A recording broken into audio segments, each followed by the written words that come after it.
Boss के अपने भाई का अंतिम संस्कार करने के लिए घर लौटा तो देखा कि उसकी भाभी को दूसरी पीढ़ी का एक अमीर वारिस बुरी तरह परेशान कर रहा था, जिसने उसके भाई का अस्थि कलश भी तोड़ दिया था।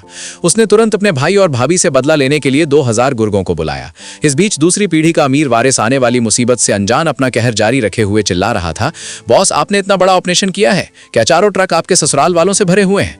मैं 1 मिनट में उन सबको तोड़ दूंगा। पता चला कि उस आदमी का सबसे बड़ा भाई अभी अभी बीमारी से गुजरा था। उनके पिता की कम उम्र में मौत हो गई थी और सबसे बड़े भाई ने तीनों भाइयों को अकेले ही पाला था। जैसे ही तीनों भाइयों ने कामयाबी हासिल की, उनका सबसे बड़ा भाई उन्हें छोड़कर चला गया। अब वो आदमी शहर के एक ताकतवर चेंबर ऑफ कॉमर्स का प्रेसिडेंट था। यहाँ तक कि लोकल टाइकून भी अंतिम संस्कार में श्रद्धांजलि देने आया था, लेकिन उसने देखा कि उसका बेटा अभी तक नहीं आया है और उसने अपने आदमियों से जल्दी करने को कहा।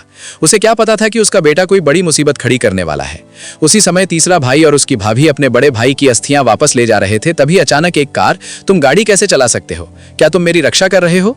अमीर दूसरी पीढ़ी बहुत घमंडी थी। यांग यान जुआंग, तुम्हें क्या हो गया है? पति पत्नी, इसे अपने अंदर रखो। भाभी को डर था कि उसका तीसरा भाई गुस्सा हो जाएगा, लेकिन तीसरे भाई ने कहा कि वो जानता है कि क्या जरूरी है। आज उसके बड़े भाई का अंतिम संस्कार था और वो कोई परेशानी नहीं खड़ी करेगा।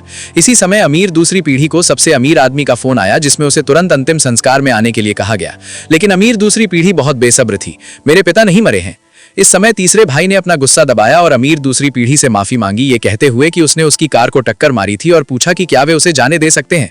उसने कैश का डिब्बा भी दे दिया। अचानक अमीर दूसरी पीढ़ी खुश नहीं हुई। मुझे तुम्हारे थोड़े से पैसे नहीं चाहिए।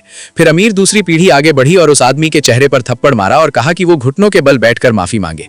इस समय भाभी का भी सब्र जवाब दे गया और उसने उसे चेतावनी दी कि अगर वो खुद को इतना ताकतवर समझता है तो वो उन्हें ढूंढने के लिए चेंबर ऑफ कॉमर्स आ सकता है। तीसरे भाई ने भी एक बिजनेस कार्ड दिया। अचानक अमीर दूसरी पीढ़ी ने उसे फिर से थप्पड़